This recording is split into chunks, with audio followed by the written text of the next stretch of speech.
So this is the brake caliper with the piston. So this metallic cup that you see here, that is about 2 and 3 inches big. BMW like M3 has a bigger piston than regular series, and 7 Series certainly also has a much bigger piston as well. So this is the piston size and number of piston that you have.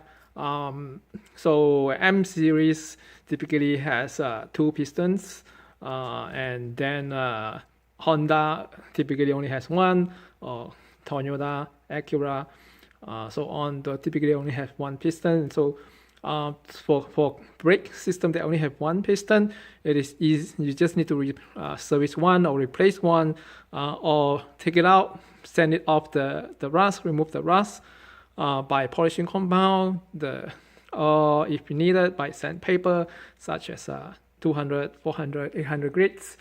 And for this car, which is almost 20 years old, so the piston itself, if it's a good piston, I certainly, this car is not a good piston because I cannot turn the brake disc by hand. So for this one, that is bad is because there's a rust built up inside the cup. So I will have to push out the cup by pressing on the brake inside the car. That means I have to start up the car. Then only then I can press it on the brake inside the driver's seat, and then it will slightly slide out, and to a reasonable distance, then I can slide down the rubber boot to see its condition. If a good one, or if I service it and it's in good shape, then I should be able to push it in by hand, by loosen the bleeding screw on the caliper itself. So I will. So you can see there's some rust outside. Even though it's rust outside, doesn't really mean that there's a rust inside, unless it's hard to push or doesn't push or seize the brake. So the brake fluid or transmission fluid inside the piston itself typically will prevent any rust. So that is the reason people say, or the owner's document or service guide that tell you to replace the brake fluid at how many interval or how many years. That is because to remove the moisture from the fluid itself. With more moisture inside the fluid, can be a brake fluid or transmission fluid in my case. So those fluid could cause inside this piston to have minor rusting, and that minor rusting eventually causes a major functional issue, which is seizing the brake and the wheel cannot turn.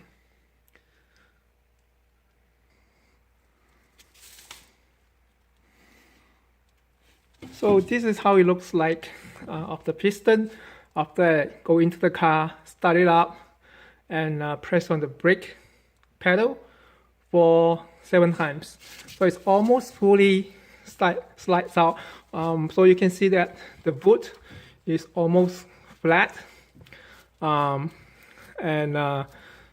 at this end, I will have to use some tools to open it up and slide down the boot to see the piston's condition. So I use this picking tool to slot into the rubber boot and pry it down slowly. So you can use any sharp object, but be careful about not punching through the rubber boot. So this is how it looks like after pry down on the rubber boot. So you can see there are rust just right below the boot surface. And let's do a little bit turning towards the light. So this is all covered by a layer of rust. So I will have to push it out a bit more in order to see whether I can remove the rust without removing the entire piston. So some pistons or certain cars condition might be better, but again, typically when the piston is seized, then you should expect such a poor condition that you might have to remove the entire piston in order to remove the rust. It could be easier to do the entire piston remover. So if you are using the doing this kind of job to remove the entire piston, then expect that the brake fluid will have to be dripping, and you need to have some plastic container below it to hold the fluid, or use a bicycle pump to put it into the inlet to slowly pump out the fluid. So let me pump a couple more times to see whether I can leave the piston in while doing the rust remover. So why you need to do that, why I prefer to leave the piston in is because it is very time consuming to push and install back the piston with the boot. So the boot is take many time and practice to put it on. The last time I do it, it take me I would say 2 hours to put it back. Suddenly sometime I get a better chance, but the worst case is it takes more than an hour to put it back, and sitting in these weird positions, so I reluctant to take it out entirely to do that job. Okay, I pressed the brake pedal another 2 times, so just now I press pedal for 7 times, and 2 more times and entire piston pops up. So it's still in the boot. That is the good thing. Is the whole objective is keep it with the boot inside here, so I can do sanding from here. Hopefully I can keep it in this shape and remove all this rust by spinning it around and do more. I think I will have to do a sandpaper. Remove the disc brake by removing the bolt from here, which is screwed to this hole. Remove it. So the reason I removed that is because so that I can easier to use the mounting bracket to hold the piston mounting. So this is how the sliding mechanism is, just to show you. So it will slide in and out when the brake is pressed and depressed.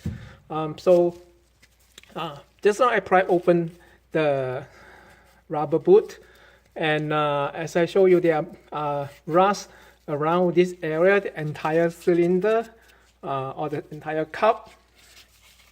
So let me remove it again. So by pushing it all the way in, and then this is removed. So for day-to-day driving car, so I'm prying off again.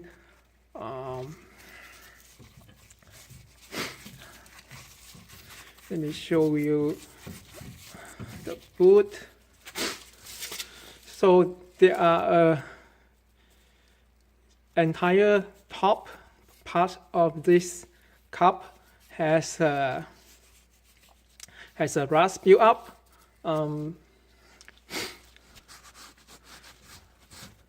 So I use utility knife to scrape off the rust.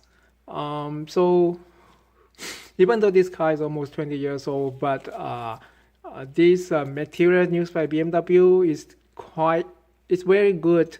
By scraping off with a utility knife, I can So all these rust are actually still a surface rust, even though they looks like baked in. But when I scrape it off with a utility knife, and the original metal, the piston cup, is still intact, and all this surface rust can be actually scraped off quite easily, I would say. So I use a green pad, sandpaper, and polishing wool.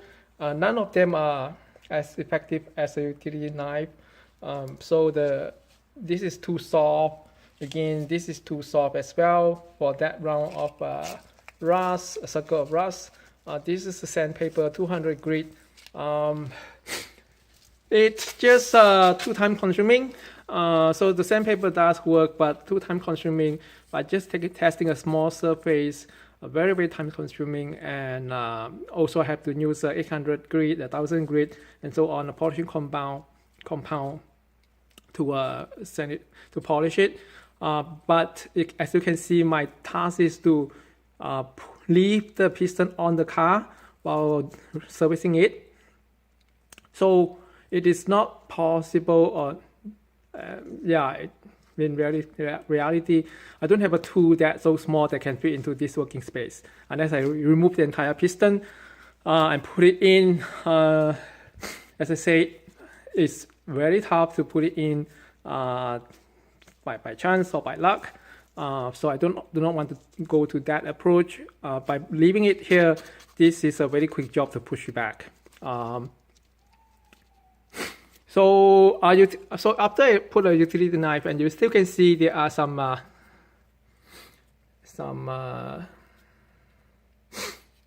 rust spot on the piston surface. So for day-to-day driving car, as long as you scrape it and with your fingernail and see whether it's smooth or not. If it's smooth, then it is good to go. So after that, I push it back in. I do not have a brake pusher. So what I use is a tool called bearing remover. So this is a wheel bearing remover or bearing remover, and I'm putting it in and to push. So lift it into the hole, and then this part is against the bracket, and then screw it on. It will push it in. That's all about this job. So I scrape off the rust using a utility knife, and let me put a close up on that rust surface.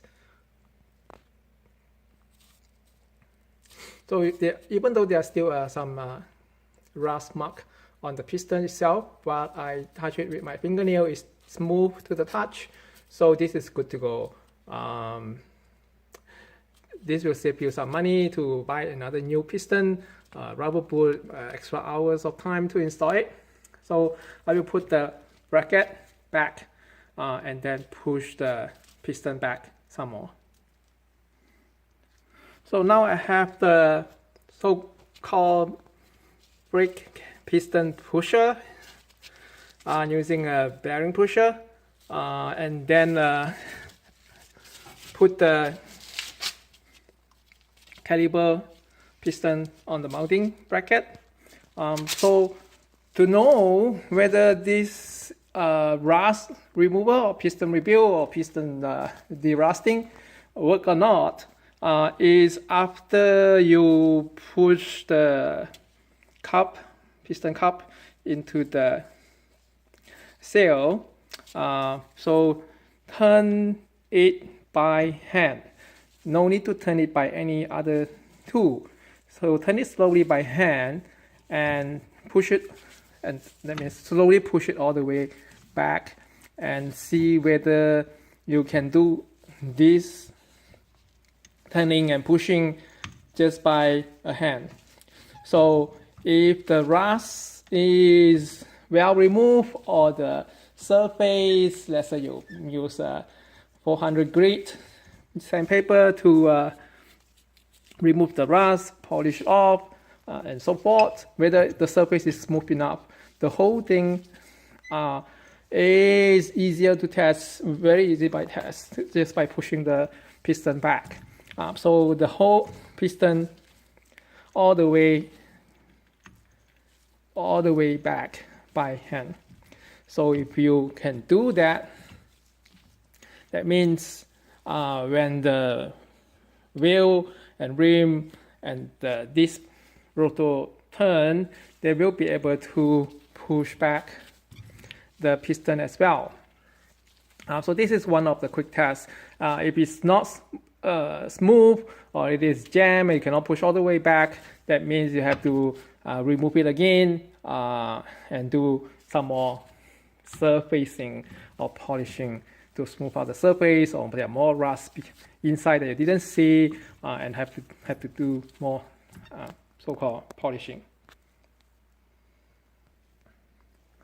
So now the brake piston is all the way pushed back. The boot is covering the piston, and when I'm pushing it, I don't see any brake fluid coming out, which is transmission fluid in this case. So I will remove it from the mounting again, install back the brake pad as well as the brake disc, then we'll do another assessment test. So now I install the caliper into back. So I haven't put both sliding pin in yet. What I just put is just one pin on the top. What I'm going to do here is assessment to see whether this brake is resolved or not. At the moment, there are two brake pads loosely holding the disc brake. I installed the disc with the bolt. It's put back in place, but the slider pin is not, just loosened just a little bit, holding the bracket into it. So what I want to do is go back to the car, start it up, and press on the brake pedal to see whether it is still holding to the disc brake disc, and if it's not, then the issue is resolved. I will put everything back. So let's see the result. Turn by hand. Okay, it's turnable. So that means the issue is resolved. You will be able to back. So this will be the last part of the entire brake piston service repair without removing the piston itself or without replacing the piston. And earlier sessions I showed the testing by turning the brake disc itself, and now I'm going to show the very last stage, which is installing back the wheel and try pressing on the brake and release it. After that, come back to here and turn the wheel by hand. So I already started the car, press on the brake pedal, and lastly I'm going to turn the wheel by hand. And you can see that I can easily turn the wheel right now by using just one hand. So this is the entire brake caliper service. The cheapest way, just buy a couple tools, and then a utility knife, remover tools, brake piston presser if you have one, or buy a bearing remover to press it in. After that, scrape off the rust without removing the entire assembly from the car. Leave it on the car as it is, and after that, press it back again. So it's almost $0 spent, but it will take about, say, an hour or two if you do the job slowly to fix a stuck caliper. That's all for now. This is applicable for entire BMW series. the car I'm doing right now is about 20 years old, E46 3 Series Coupe. I can apply to a Z4, Z3, E36, E90, or all the way to the F or G series. Oh yeah, as well as the X1, X4, X5, X6. This is about the same. The only difference is there could be 2 pistons instead of just 1 piston that I show in this car. For Japanese car, Honda, Acura, Toyota, and Lexus, this is also applicable if your brake caliper is stuck. But for a Honda, they could be using a rotating piston. That means you have to use the piston when you want to turn it back in. It kind of it's a rotation actions, or you want to remove it, you have to rotate it like that in order to put it back or remove it. So for BMW, there is no such thing. So that is much easier. The rotating part is very, very, very time consuming. But this kind of push and pull is much easier. That's all for now. Good luck.